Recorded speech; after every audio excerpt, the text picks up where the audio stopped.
Hello everybody, so today I am going to show you how to do this movement in 3D using only images. This is for a personal project that I was working on, so I won't have any files in the description for you to follow along, but I think you could gain something from this. Essentially, this is what you'll be learning. You'll be putting images in 3D and compositing them. So without further ado, let's get to it. In my Davinci Resolve timeline, I had already these videos. The next step I took was I selected all of this and I right click and press new Fusion clip. After that, I go to Fusion. These are all our clips that we combined from the edit page. I'm going to get rid of this background node and I'm going to remove all of these merges and just rearrange everything as I see fit. Then this clip, press 1. We're going to rename this to banner. I'm just going to rename all of this. Next, I'm going to press the banner. I'm going to add a color node and I am going to add an image plane node right after it. I'm essentially going to do that for every other node that we have. Next, I'm going to click the image plane from banner 1 node and then I'm going to press the merge 3D and essentially plug every other node in here. What you do next from there is you add a render 3D node, connect it right after your merge, and then you connect that render 3D into your media out. From here onwards, I'm going to add a camera node to the merge 3D so that we can have control on how our camera moves. After adding the camera, we're going to go to the render, click on your inspector. We want the render to know that we want to take what the camera is seeing. Right now, you can't see anything because the camera is not focusing on these images, right? So on Mac, press Option, middle mouse button, and this is how you navigate in 3D. With the camera node selected, readjust the Z axis, and here you go. And then take the banner and then adjust its 3D position so that it's a bit further back. When you zoom into this camera field, you're able to see that there's a bit of a distance between the image and everything else. So just to create that illusion of depth, I am going to make everything not be in the same plane. For me, I feel like this sort of adds like a depth of 3D. You may not see it apparently, but if you want to rotate your camera later on behind, I feel like you would have that flexibility to do so. There's still some transparency at the floor and we want to add a floor. So what you can do from there is add a background node, add an image plane node again, connect the background to image plane to merge 3D, go to the transform in the inspector, rotate the x-axis like this, and then push it down, and of course scale it so that it sort of like covers the entire floor. Next, what I'm going to do is take the background node. I'm going to make it a little bit silver just so it's not too dark. And then this is how it looks in 3D.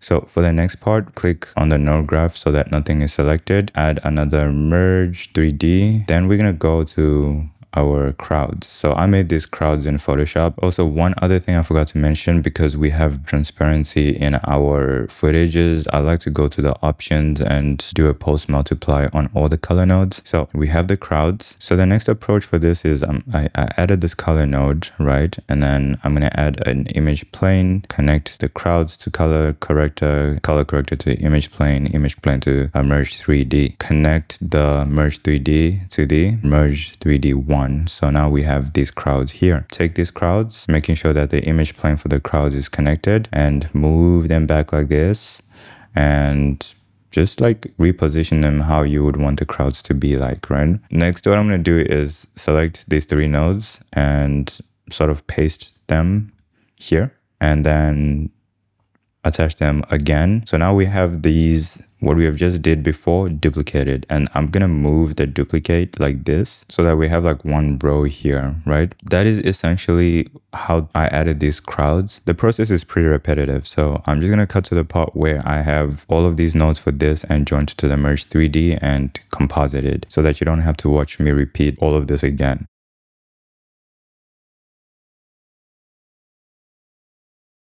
Okay, so at this point in time, I have connected all of these crowd nodes to the image plane and the color corrector node in between. Next, what I do is realign like I did for that first row. Select this, copy them here, and connect them to merge, reposition them. So I'm going to do that for the rest of these crowds. What I've essentially done is I've took all those crowds. Each one has a duplicate. That's why we have so many nodes of the same caliber. This is our entire node graph at the moment.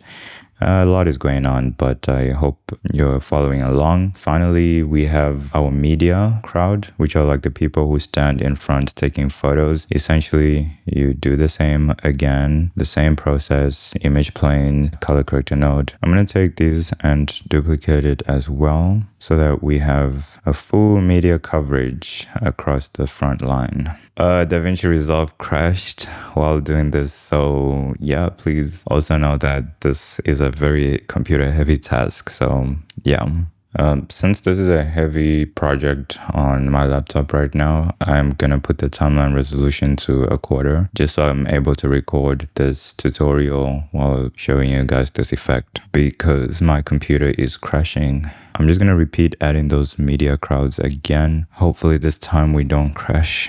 So instead of having 2 media crowds, I think I'm just gonna put 1 so that it doesn't crash again. Essentially, we are almost done with this. The next part is basically animating the camera. So at the beginning of the timeline, make sure your camera node is selected. Then I'm gonna go to the transforms. Since we are messing with translation and not really with the rotation for this tutorial, I'm gonna keyframe all of the translation axis so that when I move this camera, everything automatically gets keyframed. On frame 1, this is where the camera is positioned. Let's say this is like a 5-second camera dolly in, and that's gonna be like 120 frames, right? On a 24 frames per second timeline. I'm sort of gonna move this camera like this. Yeah, move the X axis like this, and then move the Y axis up. Yeah, and then it ends on him. And then when you play it back, it'll be like this. You see him? Right now it's playing back at half the quality because I halved it so that my computer doesn't crash again.